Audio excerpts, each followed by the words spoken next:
సుమతీ శతకంలోని 108 పద్యాల్లో 49 నుంచి 54 వరకు గల పద్యాలు, వాటి భావాలు ఈనాటి 9వ భాగంలో వినండి, చూడండి. For more videos please subscribe to Hitapriyam channel. తన కోపమి తన శత్రువు, తన శాంతమి తనకు రక్ష, దయ చుట్టంబౌ, తన సంతోషమి స్వర్గము, తన దుఃఖమే నరకమండ్రు తథ్యము సుమతి. నీ కోపమే నీ శత్రువు, నీ శాంతచిత్తమే నీకు రక్షణ, నీ దయాగుణమే నీకు చుట్టం, నీ సంతోషమే స్వర్గం, నీ బాధే నరకం. ఓ బుద్ధిశాలి, ఇదే నిజం.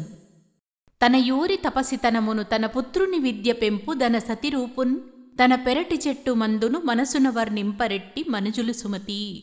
ఎంత వివేకం ఉన్నవాడైనా సొంత ఊరికి చెందినవాడు గొప్ప తపశ్శక్తి సంపన్నుడని, సొంత కొడుకు తెలివితేటలు గలవాడని, సొంత భార్య అందగత్తె అని, తన పెరట్లో ఉన్న చెట్టు ఔషధ గుణాలు కలిగి ఉందని, అంటే మనిషి తన అందుబాటులో ఉన్న వాటిని నిర్లక్ష్యం చేస్తూ అందని ద్రాక్షల కోసం ప్రయత్నిస్తూ ఉంటాడు అని ఈ పద్యంలో బద్దెన వివరించారు.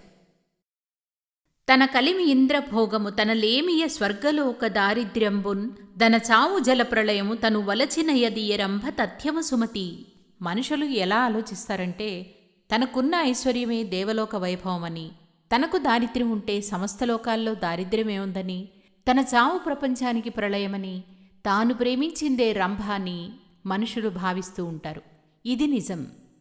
తన వారు లేని చోటను జనమించుక లేని చోట జగడము చోటన్, అనుమానమైన చోటను మనుజునకును నిలువదగదు మహిళో సుమతి. తన బంధువులు స్నేహితులు తెలిసినవారు లేని చోటకు, జనాలు అస్సలు తిరగని ప్రదేశాలకు, గొడవలు జరిగే ప్రదేశానికి, అనుమానాస్పద ప్రదేశాలకు వెళ్ళకపోవటం మంచిది అని దీని భావం. తమలము వేయని నోరును విమతులతో చెలిమి చేసి వెతబడు తెలివిన్, గమలములు లేని కొలకును హిమధాముడు లేని రాత్రి హీనము సుమతి. అంటే తాంబూలము వేయని నోరు చెడ్డవారితో ముందు స్నేహం చేసి తర్వాత బాధపడే బుద్ధి, తామరపూలు లేని చెరువు, చంద్రుడు లేని రాత్రి శోభిల్లవు అని అర్థం. తలనుండు విషము ఫణికిని వెలయంగా దోకనుండు వృశ్చికమునకున్, తలతోక ఎనకయుండును కలునకు నిలువెల్ల విషము గదరాసుమతి. పాముకి విషం దాని కోరల్లో ఉంటుంది, తేలుకి విషం కొండిలో ఉంటుంది, కానీ దుష్టుడికి మాత్రం తల తోక అనే భేదం లేకుండా శరీరమంతా విషమే ఉంటుంది అని దీని భావం. Thanks for watching. Please like, share and subscribe to Hitapriyam channel.